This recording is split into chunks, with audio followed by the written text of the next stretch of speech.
You want to know what beef stew ni iki? Se abantu bavuga ngo beef stew zitekwa gute, dufite ubwoko tutekamo. Uyu munsi rero dushaka kubatekera kuri Cynthia TV show bisanzwe, ayi mukuro ubwenge mukamenya guteka. Ubu murakora ki? Ndafata irangi. We say this one is called caramelizing.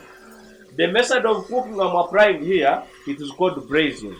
Narakubwiye ngo mukiriya cyangwa umuntu wawe cyangwa umugabo we arategura mu rugo arisa n'amaso.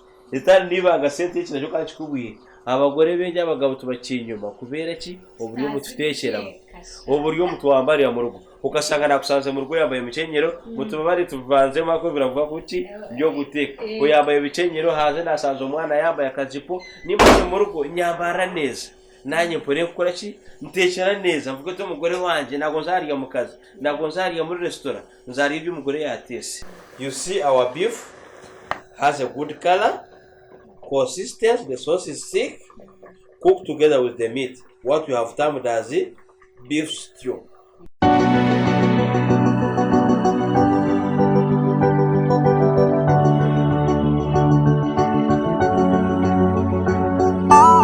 Mwaramutse mwiriwe bitewe naho umuntu aherereye, nk'ibisanzwe uyu ni wa mwanya muri kubibona hano imbere yanjye, turi kumwe na Chef Henry muri kububona. So tugiye gutangira rero atwereke guteka, twarabatindiye rero ubundi twakabaye tubishyiraho nibura nka rimwe cyangwa kabiri mu cyumweru, ariko twashyizeho rimwe, ariko muratubabarira. Ariko ubu ngubu turahari, twagarutse tugiye kwiga nk'ibisanzwe rero. Okay Chef, ni karibu rero utwereke uko. Thank you Cynthia. We are now back for another episode on Cynthia TV, like how we promised you the other day. Muzatwihanganira zatwerese indimi zose, Kigande, Kinyarwanda, Kikongomani, zose turazizi. Turashima Imana kuba muratukukiye kandi mukatukunda. So today we are going to make something not as such different. We are making beef stew served with vegetable fried rice. As you are seeing here, we have already started our season plus. Here we have our beef, very fresh beef, which are going to make beef stew. We want to know what beef stew ni iki. Se abantu bavuga ngo beef stew zitekwa gute, dufite ubwoko tutekamo. Uyu munsi rero dushaka kubatekera kuri Cynthia TV show bisanzwe, ayi mukuro ubwenge mukamenya guteka mukamenya kurya. Hakomeye mutwihangane Kinyarwanda cyacu ni gikeya, niyo mpamvu tuzatubanga muri Cyongereza. Aha dufite ibikoresho byacu twakoze mise en place kuko twababwiye ni imyiteguro mbere yo gutangira akazi. Dufite inyama, dufite bitunguru, dufite tungurusumu, dufite amafuta, dufite inyanya, izi ni imboga tugiye gushyiramo. Hano dufite salisa bikorwa hano wacu mu Rwanda. Ibikoresho byose nguko murabona turakurikira tutangire nk'ibisanzwe. Rero tutangire igikorwa cyacu. Aha ngaha ni amasiga yacu. Isefuriya ni umurgura yifite. Njango ibyo turakora murakurikira. Whatever you do here, you do it at home. So you are going to start cooking. Cynthia, njango turi kumwe turatangiye. Inyama zacu nzizi tugiye kuzimarina kuko twavuze amafuta. Sibyo? Namaze makeya urabibona kitebo nicyo giye kushyiramo. Tungurusumu twaseye. Hano turashyiramo eyinoroyiko. Kitebo arabatayikunda ariko nyo nta kibazo nkora sauce neza mu kumarana inyama zanjye. Noro mugota saka soy sauce cyangwa utasaka royiko, you can leave it but you are going to use it now. Sibyo? Nagoshyiramo nyinshi. Then here we have our soy sauce. Sibyo? Light, not dark. Dark ikora mu sauce. Eji light yo kumarina. Sibyo? We have our paprika. Nakwentera kukaragura n'igihumbi wakabona. Byose biri hano nago bihenze. Hako kuri Cynthia TV byose urabibona. Tugiye gutangira kumarina kuko twavukoze obusize. Nabenze ku following otukurikiye. Then turangize tufata ya sefuriya tukayisira ku muriro ikashuha. Nuzateke sefuriya erimo amazi. Cynthia urabyumva? Ubanza kuyumutsa, ukirana kumutsa ukasaramo amafuta mu byo guteka tukita seasoning a pan. Impamvu tusaramo amafuta mbere mu sefuriya kugira ngo tujye karanga bitafatana hehe ya sefuriya, not sticking in the pan or in the saucepan. Sibyo? Then our meat is marinated very well. you are going to fry them now. In cooking, in English, when you are frying the meat, muguteka tunakanga hizi nyama zikapata karangi, tukiita caramelizing. Caramelizing taje mu rugo wafata za nyama zawe, barazikaranze, mwe zikaranga zikapata karangi. Sibyo? Muko mutabigenda baramubona. Ubutanga cyasi tukarange ndirabura ujya muri tureba kuna kumumva akavumura tutangiye kumva very sound the flavor of that food you are cooking. Sibyo? Ukakaranga zanya mazaki, ukaranze zikapata ndizo barafata ka karangi chaka ndio tunakusura muki inyama osikaranze mu rugo ofite umufuno ko safiriya ushyiraho kafuneka inyama zikazana sauce yo mwibereye wazo tuyita gravy. Wanakuita Cynthia nabo bakurikira mu byungu bita gravy kaka sauce gravy. Turaje kubona gravy nyama zaki amaze kumuka neza cyangwa za nyama zika ako ndavuga za twandi tukeso y'umunsi.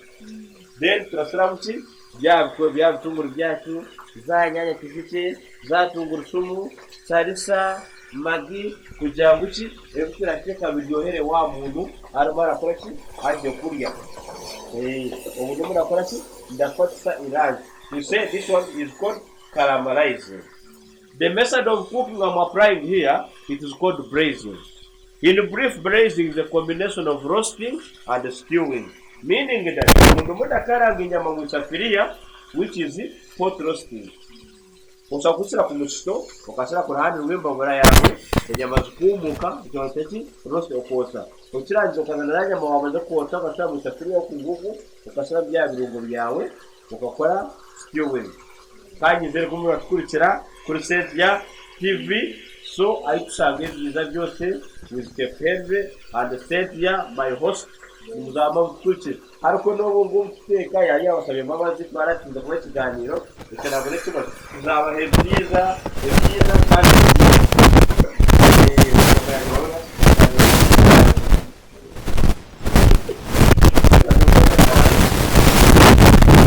ariko kuko bavuye ngo turateka beef stew na fried vegetable rice.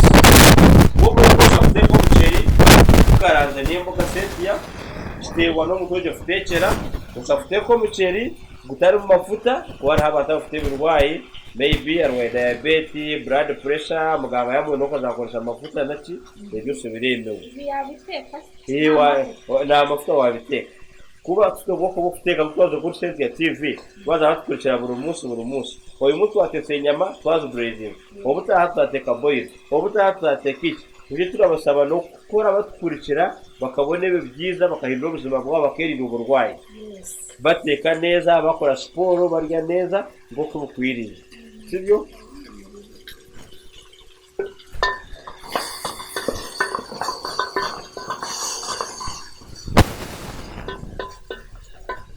Menya kuteke neza urye neza uje ubuzima bwiza. Sibyo? Ubwo nyama yacu twatangiye iki ubutumwa twakoresha bita caramelizing kugira ngo ifate rangi ibanze fate kaka marinade twasizemo kayingiremo nawe n'ubwo mu cyenya yanyama ubwo burore sibyo hano tufiteho umuceri wacu tutamazi tujye guteka mu umuceri wacu n'ubwo murabubona ufite basmati ufite iki ubona ko guteka kandi ibanga ku muceri n'ubwo murateka umuceri mwiza ka basmati ekiro cyo muceri kitekwa na litremo y'amazi abatuje murabyumva deka ufite ko muceri ukasanga watese umuceri wabaye kawunga usakote ko muceri no uje to mutabare ko watese ki umuceri niyibanga hira kandi ikintu gifite ko muceri kugira isiramu umunyu sibyo umunyu wacu ufite urano mu mazi sibyo bakusaba umunyu usiremo tufuta tuke kugira ngo murateka wa muceri Cynthia utaza gukora ki gufatana. Urabona then after kuba tushaka tuteka kaceri vegetable fried rice narakuye ngo mukiriya cyangwa umuntu wawe cyangwa umugabo warategura mu rugo arisa n'amaso itari nibanga Cynthia cyo kandi kubuye abagore benje abagabo tubaciye inyuma kubera ki uburyo mututekeramo uburyo mutwambarira mu rugo ugasanga nakusanze mu rugo yambaye imikenyero mutuma bari tuvanzemo ako biravuga kuki byo guteka uyambaye ibikenyero hanze nasanze umwana yambaye akajipo nimaze mu rugo nyambara neza nanjye mpore gukora ki ntekera neza mvuga ko umugore wanjye nago nzariya mu kazi nago nzariya muri restaurant nzariya ibyo umugore yatese ariko nutamenya guteka kuri Cynthia TV umugabo azabara kucenyuma mutukurikire muteke neza kugira ngo abagabo batazabakenyuma nanjye bimaze kubimenya nayangu uko nayisubiye ibyo ni byiza cyane hano tuzemo karoti imiteja hari n'umuhondo no wotekera wumva ki byabyo bisa neza no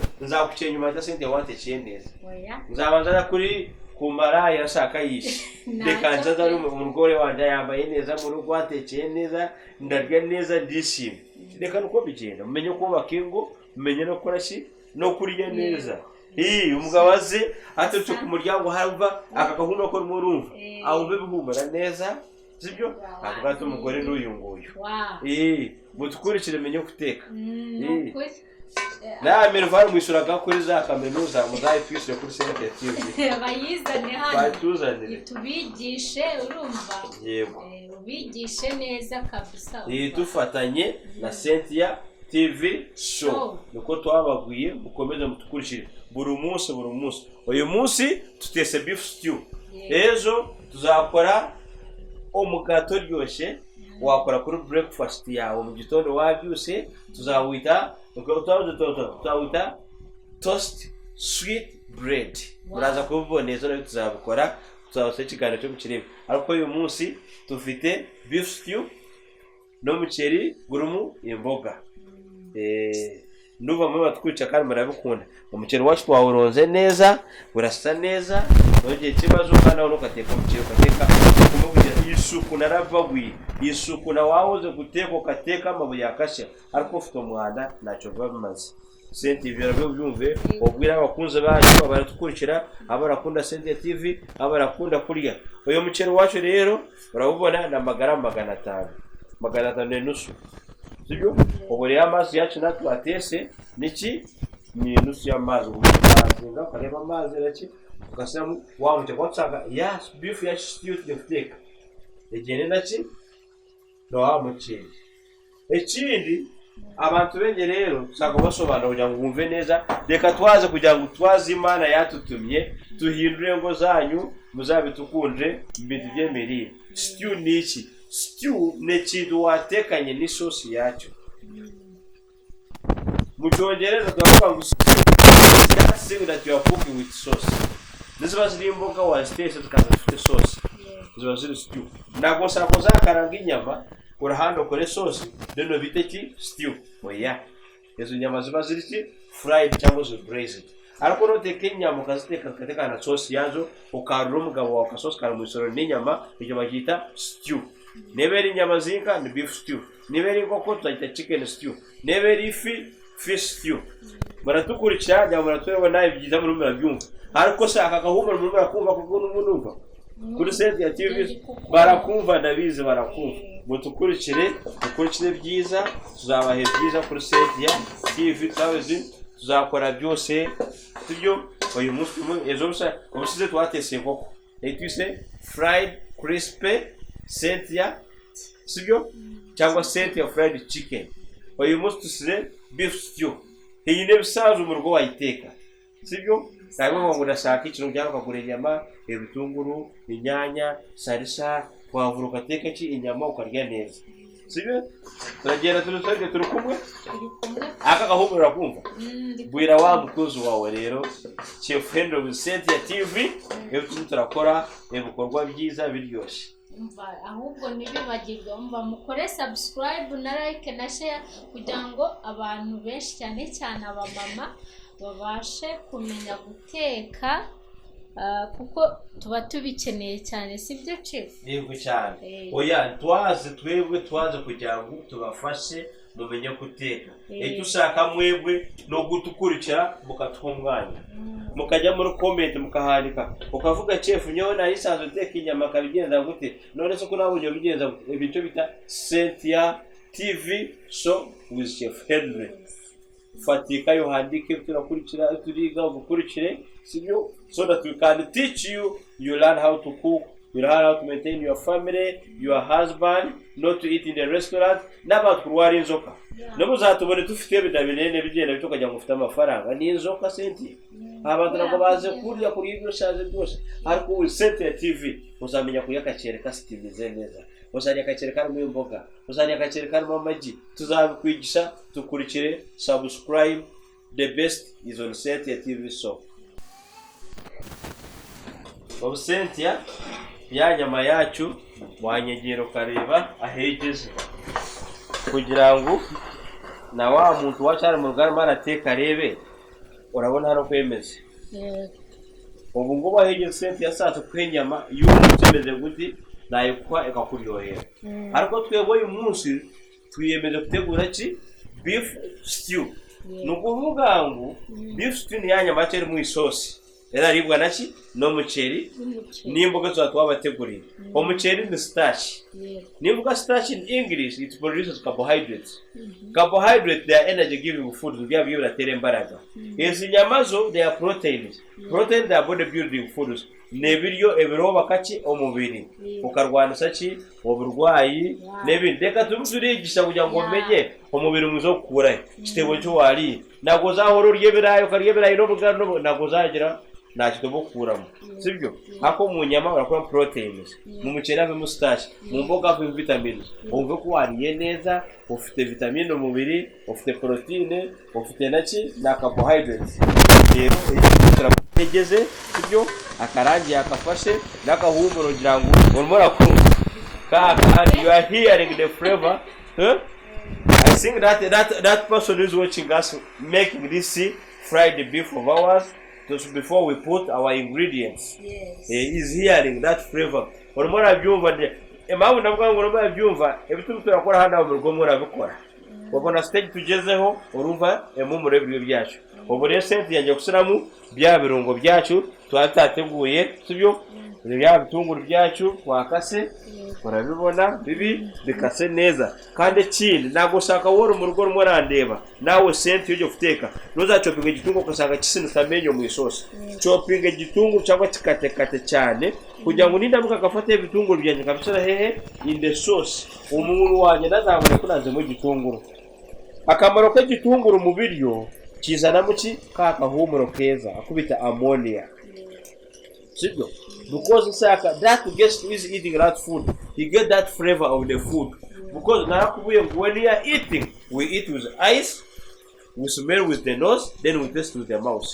Nindamuka kazana ifunguro sanani nawe birago bizakora ki bizakuryohera ariko no mbona ko tumutwa bitegura bigeze urumva utangiye kugira apeti yo gushaka kora ki kuriya ubu tsemta gitunguru turabaza tukarange kora ki kizane kaka humuro tushaka tubyo Cynthia urumona byumva gutara kubuntu arinzi kubanza mo no hekindi ibangeri ndishaka kubabwira mwe abatwikiriye kuri Cynthia TV kwavuro zisya vuba sibyo kwavuro rero abantu babize neza kwavuro bazita sweet pepper no kuvuga ngo no rusenda ruryohereye kwavuro ogomba kusiramo wa munota wa nyuma noka mumukura kuzikaranga mukazikaranga embaraga zazo mukazica kwavuro ngo mpamvu twatumukwa mujya mu masarado zabireba muri salade kwavuro tugisira mu misoka yihekeye it is a sweet pepper sibyo so twama kusamo igitunguru turaza kurikizaho ki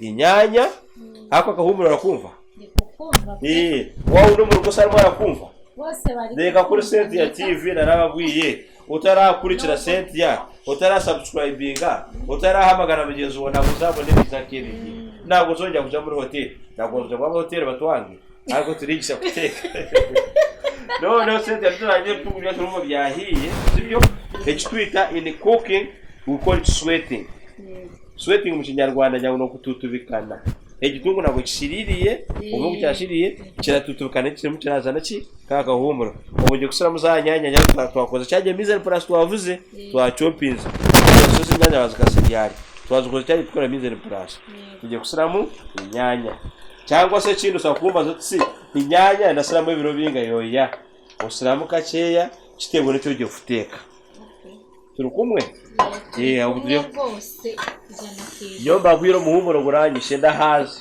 wowe se sinyo kanja yo ndahaza sinzi wowe mu rugo kurikiye komeze gute urumora tumva gute yo daravuga dufite kibita herbs and spices. Herbs ni cyaje waze mutwaserere twa pwaro ibintu byasi bibisi ariko spices ntwa turungo tumutse urugero tujye gusiramo kamagi.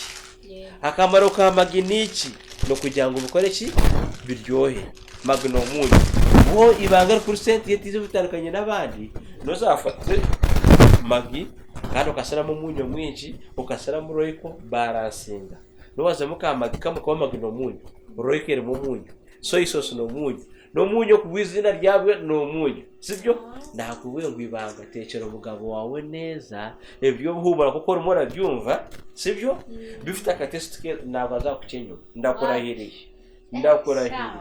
ibanga muri yuve kuri Cynthia ibanga nago no uvuga ngo ziba se umugabo wanyu kumba natese kucyanyenyo muteka nabi mumenye turateka neza kuri Cynthia murumara gukurikira ndabizo rumora teka inyama mu rugo akora yibona urayibona uzenga impamvu urayumva uko tubatekera mutekera nabi byibanga mutekera nabi mugatuambara nabi ukasanga biso wabekeye umukozi mutwambare neza mutekere neza mutwiteho ntabwo tuzabakenye natwe tuzakora n'imbaraga zose yego utugeze cyaje iki tuturashamwe ibirungo rubara kurikira twakaranze inyama dufata karangi zimaze gufata karangi tushyiramo ki cya gitunguru tugise kututubikana kirangije tuzemo za nyanya twacopinze ubu turasakaza byare ki isosi yazo yo mwimereye. This sauce we call it gravy. This is gravy.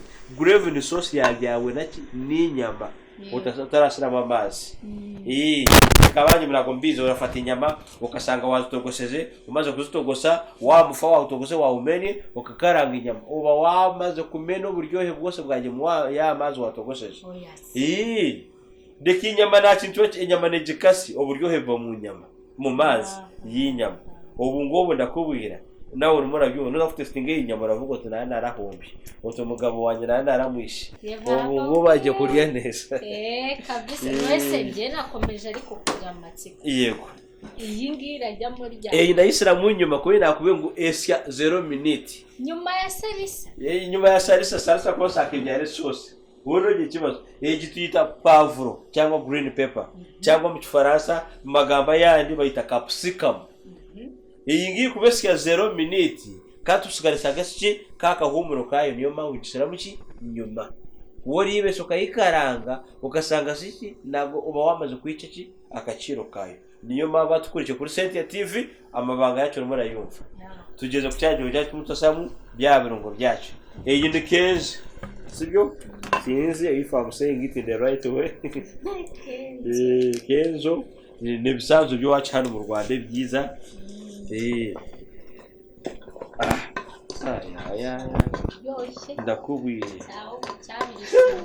ndakubwiye nomero yanjye gachefu FM 0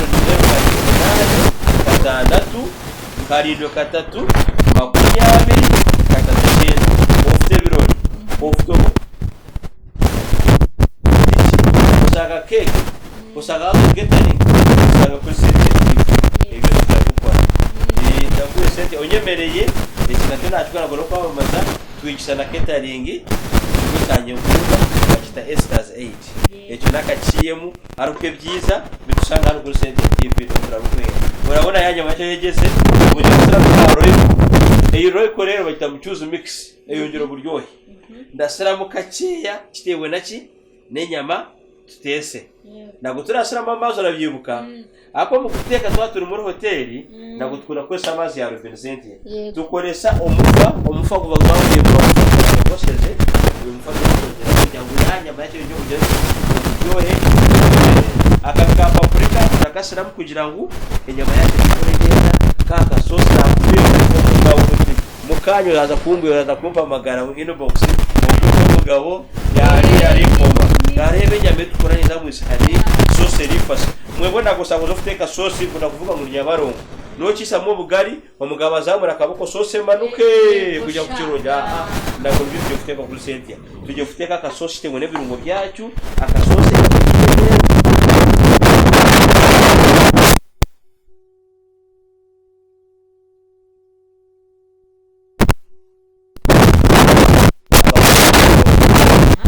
nyama yacu sosi yamenyekanye kuvuka tusigaze kusira muki wa mufatu wavuze cyangwa ya amazi wo mu rugafite amazi ya robine ubunje kuzana ya amazi kugira ukore ki stew wo mu rugo ukunda kwita tukayita soupe cyangwa stew navuye mu myanya. Now Cynthia, where we have reached, it is the next step of serving our beef. You see our beef has a good color, consistency, the sauce is thick, cooked together with the meat. What we have termed as the beef stew, prepared on Cynthia TV show. Here we have our rice. Here we have our steamed vegetables. We are going steamed because we don't use a lot of oil. We don't use oil. We just steam them. Numuna vuga ngo ya beef yacu twateguye beef stew yabonese akacere kacu karimo imboga kasa neza. You see the yellow color, you are seeing the green color and the white. It is now appetizing. Here we have our vegetables. Remember, I've told you that in vegetables you get vitamins.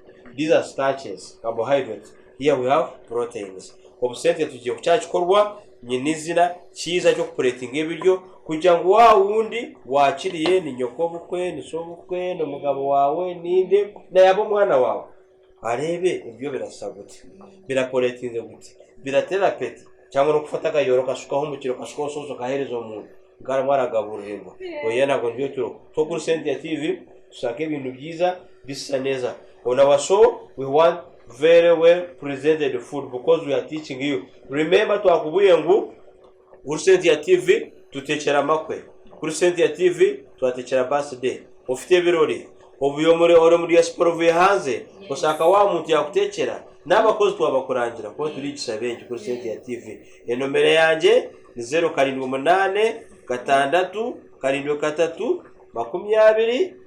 20 amazina ni Chef Henry wasanga kuri Cynthia TV show uzaba tubona hano munsi twasizeho yano zicaho yego tujye kwarura Cynthia noneho ubungubu reka tuhere naki na wa muceri wacu tushyira mu kantu neza tumordinge tupretinge kugira ngo wa muntu tujye kwarura urabona wa muceri wacu wahiye ariko yibuke ngo uzaba umuguru umuceri ubwoko bwiza no gura basmati akaceri kazasya neza kave kasa neza uzagura mu Tanzania cyangwa mu Taliyani cyatewe nakuye ngo ibanga na amazi ikiro cyo muceri kitekana ki na litiro imwe y'amazi watetse umuceri mwiza ngafite ko muceri kwa bakawunga sibyo Cynthia akaceri kacu rakabona karasa neza katese neza nakamordize ngasira hano hagati y'isahani ubu niki kinshaka numuna Rwanda n'amabara y'isahani yanje isahani rero buri barifite umuceri wanje no mweru urimo tuboga ubu ngo bazazana za mboga navuze ngo imboga kamaro k'imboga ni vitamine kugira ngo umuntu turarura is getting vitamin from the vegetables, is eating starches, that is carbohydrates in rice, and is getting our beef stew, which is proteins. Simple. The way how you present food is very essential. Oburyo oborara mu byo kajya ku isani netengenze cyane. Ndakwinginze wa mama w'ukurikiye, wa mukozari mu rugo, wa muntu wotese tekera umugabo mwaruye neza. Tekera wa mukiriya wawe.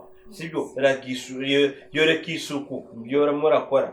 Sibyo ikiganiro cyakora butatuzakwa mu kigande saba twese ndimi zose baturakurikirwa benshi kuri Cynthia TV nawe barabizi abantu benshi baratukurikira aho tujye gufata twatuboga twacu tusa neza otuteza otukaroti sibyo tukase neza mu buryo bita diamond card nabo diamond umuhanzi ni diamond obyo bokata yosanga kuri Cynthia TV show sibyo ezi mboga na mafuta arimo kandi nokateka imboga zikasya cyane zigomba gusigara zukocoka kuba nisye cyane za vitamine zose zikahe mu y'amazi sibyo nkuko bari barabona urabona ayo bigeze ukubera sita neza ubu turangiza turafata kaka beef kacu akutwise beef stew sibyo katekanye ni sosi bira hamwe ubu ngubu ndagutsa impamvu kasira hano yo niyo nuwo ebiraturanga ko kuri Cynthia nagutsaka wa muntu usange twamusukiye ku isahani y'ibisosi biba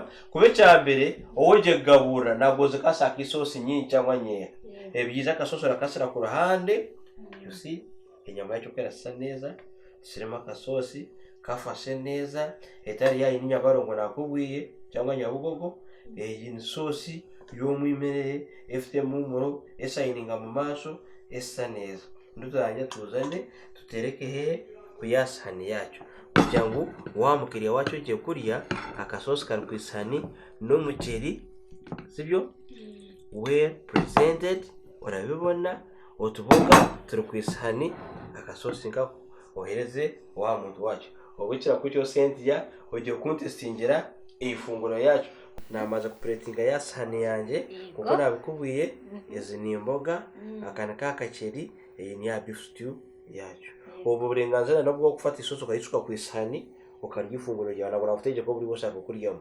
sibyo kugira ngo nawe wumve na wawe uratwurikiye arebe bitatese nibyo umurugo ndabiza arimo arabikucaye yakoraga ku cya recipe yacu se ne karibu komeza kanze mwumvire sibyo yego akaze ndakubwira sha biraryoshye pe naranabirya kunze imboga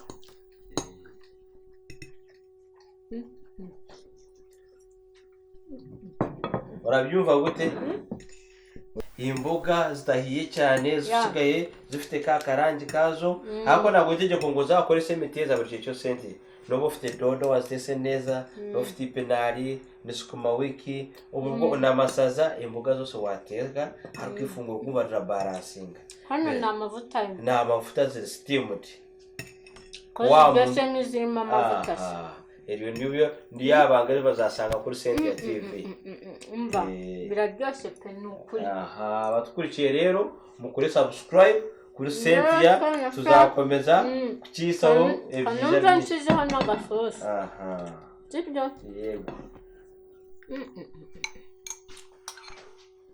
ako noneho zino nuze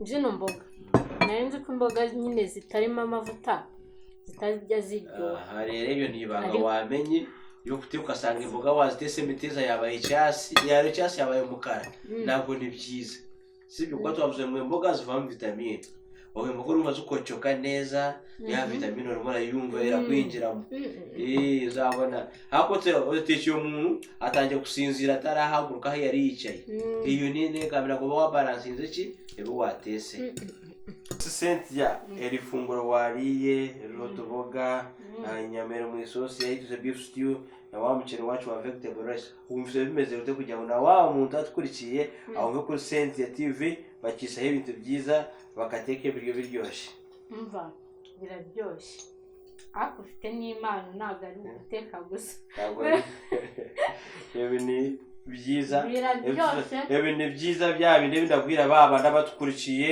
abari hirya kugira ngo bakore subscribe bige byinshi byo guteka kurya neza kwindura ubuzima bwabo kuri Cynthia TV so murakoze yo ndabasezeye gake fendre ubu tuzasubire tuburo butaha